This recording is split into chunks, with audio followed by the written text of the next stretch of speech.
নমস্কার, 24 ঘন্টায় আপনাদের আরও একবার স্বাগত। বর্ষ শেষে রাতে গৃহঋণের সুদের ছাড় ঘোষণা করেছিলেন প্রধানমন্ত্রী। মোদীর ঘোষণার পরের দিনই ঋণের ওপর সুদ কমালো স্টেট ব্যাংক অফ ইন্ডিয়া। সুদ কমানোর রাস্তায় হাঁটলো অন্যান্য রাষ্ট্রায়ত্ত ব্যাংকগুলিও। গৃহঋণে এখন মাসে মাসে যে সুদ গুনতে হয় তা অনেকটাই কমালো স্টেট ব্যাংক অফ ইন্ডিয়া।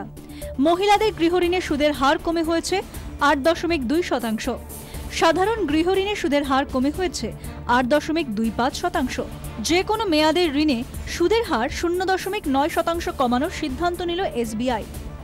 1 বছরের মেয়াদি ঋণে সুদের হার কমে হয়েছে 8%। 2 বছরের মেয়াদি ঋণে সুদের হার কমে হয়েছে 8.1%। 3 বছরের মেয়াদি ঋণে সুদের হার কমে হয়েছে 8.15%। রবিবার থেকে লাগু হয়েছে নতুন সুদের হার। বিশেষজ্ঞরা বলছেন, এর ফলে গাড়ি বাড়ি কেনার জন্য স্টেট ব্যাংক থেকে লোন নেওয়ার প্রবণতা বাড়বে। ব্যাংকের ঘরে ঢুকবে 500-2000-এর নতুন নোট।